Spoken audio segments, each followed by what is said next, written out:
श्री स्वामी समर्थ.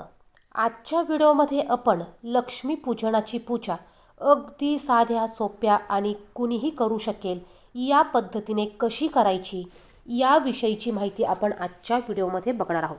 अगदी साध्या आणि पारंपरिक पद्धतीने जास्त वस्तू न मांडता आपण ही पूजा कशी करायची याविषयीची माहिती बघणार आहोत. दिवाळी हा सण आपल्या हिंदू धर्मामध्ये प्रत्येक जण साजरा करत असतो. मग तो श्रीमंत असो किंवा गरीब असो, जो तो आपल्या ऐपतीनुसार हा सण साजरा करत असतो.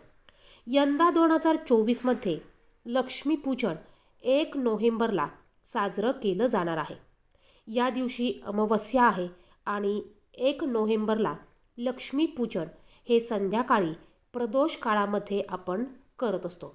बघा, लक्ष्मीची जी पूजा आहे ती पूजा आपण ही सायंकाळच्या दिवे लागणीच्या म्हणजेच लक्ष्मी येण्याच्या वेळेत करत असतो. तर 1 नोव्हेंबरला लक्ष्मीपूजनाचा जो शुभ मुहूर्त आहे तो मुहूर्त सायंकाळी 6:04 ते रात्री 8:35 असणार आहे. या वेळेमध्ये तुम्ही केव्हाही माता लक्ष्मीची पूजा करू शकतात. आपल्या घरामध्ये लक्ष्मीपूजन तुम्ही करू शकतात. आता पूजा मांडणी कशी करायची? ज्या ठिकाणी तुम्ही पूजा मांडणार आहात ती जागा स्वच्छ पुसून घ्यायची आहे. त्या जागेवर आपल्याला थोडंसं गोमतीर पाणी, गुलाब पाणी शिंपडून घ्यायचं आहे. तुम्ही ज्या वस्तू आणलेल्या असतील, पूजेसाठी ज्या वस्तू आणलेल्या असतील त्या वस्तूंवर देखील तुम्हाला थोडंसं पाणी शिंपडून घ्यायचं, गंगाजल शिंपडून घ्यायचं. म्हणजेच थोडक्यात आपल्याला आणलेल्या वस्तूंचं आणि त्या जागेचं शुद्धीकरण करून घ्यायचं आहे. त्यानंतर स्वतःच्या कपाळाला हळदी कुंकू लावायचं आहे, बसायला आसन घ्यायचं आहे आणि ज्या ठिकाणी पूजा मांडणार आहात त्या ठिकाणी तुम्हाला अगोदर रांगोळीने स्वस्तिक काढून घ्यायचं आहे. त्यावर हळदी कुंकू टाकायचं. त्यावर तुम्हाला पाट किंवा चौरंग ठेवायचं आहे. यावर तुम्हाला स्वच्छ लाल कलरचा कपडा अंथरून घ्यायचा आहे. यानंतर यावर थोड्याशा अक्षदा ठेवून यावर तुम्हाला माता लक्ष्मीची मूर्ती ठेवायची आहे. मूर्ती नसेल, तुमच्याकडे जर का फोटो असेल तर तुम्ही फोटो ठेवला तरी चालेल. त्यानंतर आपल्याला कलश स्थापना करून घ्यायची आहे. यासाठी तांब्याचा कलश घ्यायचा, यामध्ये पाणी भरून घ्यायचं, त्यात हळदी कुंकू, 1 रुपयाचं नाणं, सुपारी, थोड्याशा अक्षदा आपल्याला टाकायच्या आहे. त्यानंतर यामध्ये आपल्याला 5 विड्याची म्हणजेच नागलीची पानं ठेवायची आहेत आणि या कलशाची स्थापना आपल्याला चौरंगावर किंवा पाटावर करायची आहे. थोड्याशा अक्षदा ठेवून त्यावर तुम्हाला हा कलश ठेवायचा आहे. यावर नारळ ठेवायचा आहे. नारळ ठेवताना त्याचा शेंडीचा भाग हा वर येईल या पद्धतीने कलश ठेवायचा. कलशावर तुम्ही 5 हळदी कुंकवाचे बोटं उमटवायचे आहेत. एका बाजूला तुम्ही स्वस्तिक काढू शकतात. त्यानंतर आपल्याला गणपती बाप्पांची स्थापना करायची आहे. तुमच्याकडे जर का गणपती बाप्पांची मूर्ती असेल तर एका ताम्हणात गणपती बाप्पांची मूर्ती घ्या किंवा तुम्ही गणपती बाप्पांचं प्रतीक म्हणून 1 सुपारी घेतली तरी चालेल. आपल्याला गणपती बाप्पांना पाण्याने, दुधाने अभिषेक घालून घ्यायचा आहे. 3 वेळा किंवा 5 वेळा स्वच्छ पाणी घाला, दूध किंवा पंचामृत घाला, पुन्हा स्वच्छ पाणी घाला आणि ओम गण गणपते नमः या मंत्राचा जप करत तुम्ही गणपती बाप्पांना पाण्याने अभिषेक घालून घ्यायचा आहे. आणि यानंतर गणपती बाप्पांना एका विड्याच्या पानावर किंवा खाली थोड्याशा अक्षदा ठेवून त्यावर तुम्हाला ही सुपारी किंवा गणपती बाप्पांची मूर्ती ठेवायची आहे. त्याचप्रमाणे आपल्याला या दिवशी कुबेर देवाची देखील पूजा करायची असते. तुमच्याकडं कुबेर देवाची मूर्ती असेल तर तुम्ही मूर्ती पूजेमध्ये ठेवू शकतात किंवा तुम्ही त्यांचं प्रतीक म्हणून सुपारी घेऊ शकतात.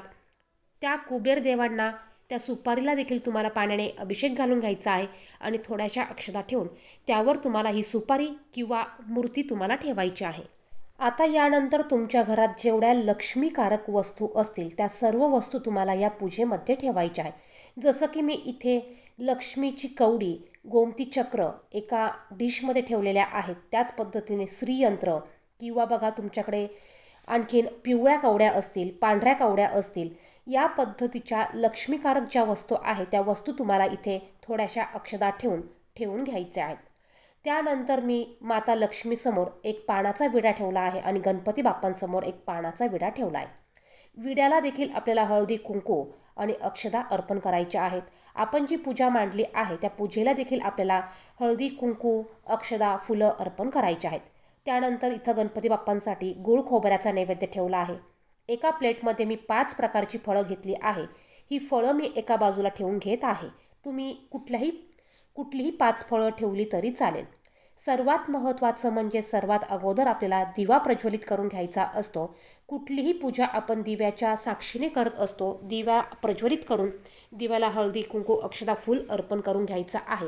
त्यानंतर हा दिवा आपल्याला पूजेच्या ठिकाणी मांडायचा आहे. आता ही पूजेची मांडणी करून झाल्यानंतर आपल्याला या पद्धतीचे 5 सुगड आणायचे असतात. काही ठिकाणी याला बोळके म्हणतात. या बोळक्यांना या दिवशी खूप महत्त्व असतं. तर यामध्ये आपण लाह्या बत्तासे भरून घ्यायचे आहेत. काही ठिकाणी यामध्ये धान्य भरतात, काही ठिकाणी लाह्या बत्तासे भरतात. तर मी इथे लाह्या बत्तासे भरून घेतले आहेत. त्यानंतर आपण जो झाडू आणलेला आहे त्या झाडूची देखील आपल्याला पूजा करायची आहे. झाडू आणल्यानंतर त्यावर थोडंसं पाणी शिंपडून घ्यायचं आहे. त्यानंतर तो झाडू पूजेसाठी ठेवायचा आहे. झाडूला हळदी, कुंकू, अक्षता अर्पण करायच्या, फूल अर्पण करायचं आणि लाया बत्तासे देखील आपल्याला अर्पण करायचे आहेत. या दिवशी या झाडूची म्हणजेच केरसुनीची पूजा करण्याला खूप महत्त्व आहे.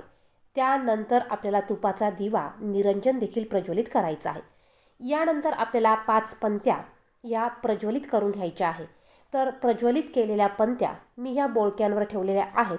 तुम्ही पंत्या खाली ठेवल्या तरी चालतील. बघा, ही सर्व पूजेची मांडणी झाल्यावर आपल्याला पुन्हा एकदा या बोळक्यांना हळदी कुंकू अर्पण करायचं आहे. एका डिशीमध्ये आपल्याला थोडेसे पैसे किंवा चिल्लर किंवा नाणी किंवा तुमच्याकडे जी रक्कम असेल ती रक्कम तुम्हाला ठेवायची आहे. त्याचप्रमाणे तुम्ही तुमच्याकडे जे सोन्याचे दागिने असतील त्याची देखील या दिवशी पूजा तुम्ही करू शकतात. त्याचप्रमाणे एका वाटीमध्ये तुम्ही या दिवशी थोडेसे धने ठेवून त्याची देखील पूजा करू शकतात. म्हणजेच या दिवशी आपल्याला आपल्या घरात जेवढ्या लक्ष्मीकारक वस्तू आहेत तेवढ्या सर्व वस्तू ठेवून त्याची पूजा करायची आहे. त्यानंतर आपण घरामध्ये जो फराळचा केलेला आहे हा फराळचा देखील आपल्याला पूजेमध्ये ठेवून याचा नैवेद्य आपल्याला दाखवायचा असतो. तर जे फराळचे पदार्थ तुम्ही केले असतील ते तुम्हाला त्या ठिकाणी पाणी फिरवून तुम्हाला नैवेद्य म्हणून अर्पण करायचे आहे. एका छोट्याशा लोट्यामध्ये तुम्हाला पाणी ठेवायचं आहे आणि यानंतर सर्वांनी एकत्र येऊन आपल्याला माता लक्ष्मीची आरती करायची आहे, गणपती बाप्पांची आरती करायची आहे आणि सर्वांनी ह्या दिवशी ह्या पूजेला नमस्कार करायचा आहे. त्याचप्रमाणे माता लक्ष्मीला आपल्या घरात सुख समृद्धी नांदू दे अशी प्रार्थना करायची आहे. त्याचप्रमाणे तुम्ही घरात जो पण गोडाचा स्वयंपाक केला असेल त्या स्वयंपाकाचा नैवेद्य तुम्हाला नंतर दाखवून घ्यायचा आहे. तर या दिवशी अशा पद्धतीने आपल्याला पूजा करायची आहे आणि माता लक्ष्मीला आपल्या घरात सुख समृद्धी नांदू दे, घरात अखंड लक्ष्मीचा वास असू दे अशी प्रार्थना सर्वांनी करायची आहे. यानंतर तुम्ही जे काही फटाकडे आणले असतील त्याची देखील तुम्ही पूजा करू शकतात आणि पूजा झाल्यानंतर हे फटाकडे तुम्ही लक्ष्मीच्या स्वागतासाठी बाहेर फोडू शकतात. तर या पद्धतीने आपल्याला या दिवशी अगदी साध्या सोप्या पद्धतीने पूजा करायची आहे. ही पूजा रात्रभर अशीच ठेवायची असतात. जे फराळचे पदार्थ आपण ठेवलेले आहेत ते आपण झाकून ठेवू शकतो किंवा उचलून घ्यायचे आहेत. त्यानंतर ही पूजा दुसऱ्या दिवशी आपल्याला उत्तर पूजा करून उचलायची असते. व्हिडिओमध्ये सांगितलेली माहिती आवडली असेल तर व्हिडिओला लाईक करा.